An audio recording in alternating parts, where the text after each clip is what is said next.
Hello guys, কেমন আছো তোমরা সবাই? আশা করি সবাই খুব ভালো আছো। তো ব্লগটা দেখতে থাকো। একটা ছোট্ট ব্লগ বানালাম। ঠিক আছে, আজকে যাচ্ছি একটা অন্নপ্রাশন বাড়ি। জানি না কতদূর কি ভিডিও করতে পারবো। লোক সমাজে ভিডিও করতে লজ্জা লাগে, ঠিক আছে, তবুও করছি একটু একটু করে। দেখতে পেলে চলে এসেছি অন্নপ্রাশন বাড়ির সামনে, ঠিক আছে। এবার দেখি একটু ভেতরের দিকে যাব। ভিডিও হয়তো করতে পারবো না, কিন্তু তোমাদের এখানকার খুব সুন্দর সুন্দর দৃশ্য কিন্তু দেখাবো। এটা গ্রাম্য পরিবেশ, দেখতে মানে খুবই সুন্দর, খুবই সুন্দর। এই দেখো, ওখান থেকে বেরিয়ে চলে এলাম একটা মন্দিরের পাশে। মন্দিরের পাশে কিন্তু এখানে দেখো আলুর ভুঁই আর সর্ষে বাগান, মানে সর্ষে ফুলের বাগান একদম পুরো ভরে আছে। দেখতে কিন্তু অপূর্ব লাগছে, খুব সুন্দর।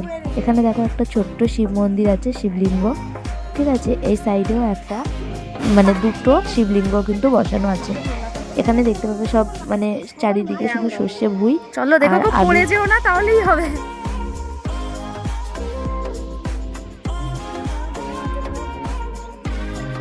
কি সুন্দর লাগছে, তাই না?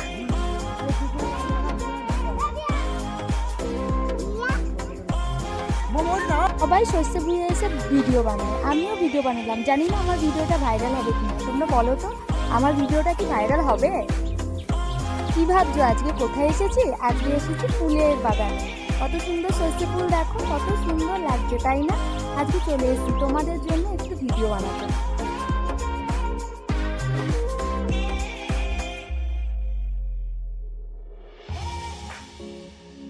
এখানে এসে দেখো একটা ব্রিজ তৈরি হচ্ছে, ওই জন্য আমরা টোটো থেকে নেমে গেলাম। খাওয়া দাওয়া সেরে কিন্তু বাড়ি ফিরছি এবার, ঠিক আছে। এবার এখান থেকে দেখো নেমে গিয়ে হেঁটে হেঁটে যাচ্ছি আমি।